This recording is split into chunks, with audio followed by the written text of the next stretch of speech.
village lancer un projet ou dans le village d'un ami avec qui on a un partenariat d'affaires. Et c'est vrai que ce projet porterait des fruits pour un certain nombre de jeunes qui vont se retrouver inscrits dans ces différents codes-là. Mais je ne vois pas en quoi est-ce qu'on devrait médiatiser ça. Il y a même un débat qui a cours en ce moment dans un forum WhatsApp où les gens le trouvent méprisant parce qu'il ne serait pas venu en veste-cravate. On estime que on ne sait jamais, le Premier ministre pouvait être sur le tarmac. Je leur dis, mais c'est un faux débat. C'est un faux... On dit, non, les Français sont méprisants, il est venu en culotte de chambre, vraiment, c'est la preuve que les Blancs ne nous respectent pas, etc., etc. Macron était venu dans la nuit, il est déjà allé aux États-Unis la nuit, depuis quand et tout ça. Pour moi, ce sont des faux débats.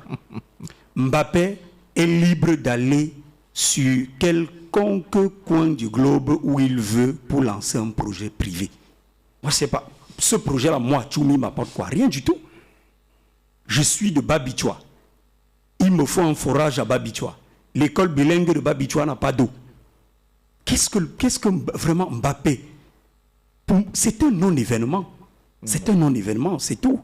Maintenant, si c'était une invitation, par exemple, de la Fédération camerounaise de football ou du gouvernement camerounais, je vous aurais dit d'accord. Vous avez par exemple Francis Nganou, qui est venu lancer une fondation, je crois, à Douala 5e. Ça n'a pas eu le même écho. Mais pourtant, on parle là quand même aussi d'un champion du monde qui est camerounais, qui n'est pas franco-camerounais ou je ne sais trop quoi. Et ce que j'ai trouvé, j'ai relevé d'ailleurs dans le communiqué qui a été rendu public par le gouverneur de la région du littoral, le Cameroun n'accepte pas la binationalité. Mais je ne sais pas pourquoi dans le communiqué du gouverneur de la région du littoral, il parle de franco-camerounais.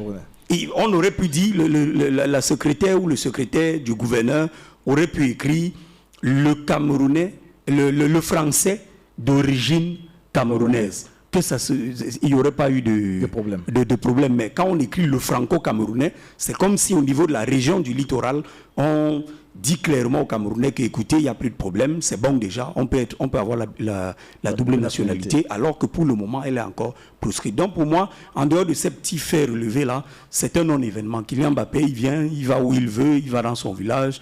Hier, quelqu'un disait qu'il a construit des maisons de 100 millions de francs à tous ses oncles et toutes ses tantes. C'est une bonne chose, mais qu'est-ce que je gagne là-dedans? Rien du tout. D'accord. Alors, on va entrer dans le vif du sujet. On parle de politique publique et développement. Quelles sont les priorités de l'État?